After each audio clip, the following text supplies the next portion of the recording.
Taste the Daily. Cuddalore மாவட்டம் பன்ருட்டி அருகே 80 வயது மூதாட்டி பாலியல் வன்கொடுமை செய்யப்பட்ட விவகாரத்தில் தொடர்புடைய நபர் சுட்டு பிடிக்கப்பட்டார். புலவனூர் சாலையில் நடைபயிற்சி மேற்கொண்ட மூதாட்டியை மதுபோதையில் இருந்த சுந்தரவேல் என்பவர் பாலியல் வன்கொடுமை செய்து அவரிடம் இருந்து நகைகளை பறித்துக் கொண்டு சென்றுள்ளார். இதில் பாதிக்கப்பட்ட மூதாட்டி கடலூர் மருத்துவக் கல்லூரி மருத்துவமனையில் அனுமதிக்கப்பட்டுள்ளார். இந்நிலையில் இதில் தொடர்புடைய சுந்தரவேல் காடாம்புலியூர் அருகே பதுங்கி இருந்ததாக கூறப்படும் நிலையில் அவரை பிடிக்கும் முயற்சியின் போது சுடப்பட்டார். இதில் காலில் காயமடைந்த அவர் மேல் சிகிச்சைக்காக முண்டியம்பாக்கம் அரசு மருத்துவமனையில் அனுமதிக்கப்பட்டுள்ளார். விடியா மாடல் ஆட்சியில் சிறுமிகள் முதல் மூதாட்டிகள் வரை பாலியல் தொல்லைக்கு ஆளாவது மீண்டும் அம்பலமாகி உள்ளதாக மக்கள் சாடி உள்ளனர்.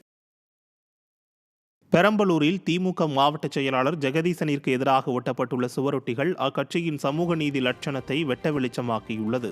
வேப்பந்தட்டை வேதமாரியம்மன் திருக்கோயில் திருத்தேரோட்டம் தங்கள் பகுதியில் நடைபெற வேண்டுமென பட்டியலின மக்கள் வேண்டுகோள் விடுத்த நிலையில் வழக்கம்போல் ஸ்டாலின் மாடல் அரசு இழுத்தடித்து அதனை பூதாகரமான பிரச்சனையாக்கியது. இந்த நிலையில் பெரம்பலூர் திமுக மாவட்ட செயலாளர் ஜெகதீசன் வேப்பந்தட்டையை சேர்ந்தவர் என்பதால் அவர் சாதி சங்கங்களை ஒருங்கிணைத்து சாதி கலவரத்தை தூண்ட திட்டமிடுவதாக குற்றம் சாட்டி மாவட்ட ஆதி திராவிடர் மக்கள் கூட்டமைப்பு சார்பில் பெரம்பலூரில் பல இடங்களில் சுவரொட்டிகள் ஒட்டப்பட்டுள்ளன. இதைக் கண்டு தீய சக்தி திமுகவின் சமூக நீதிக்கு இந்த சுவரொட்டிகளே சாட்சி என பொதுமக்கள் விமர்சிக்கின்றனர்.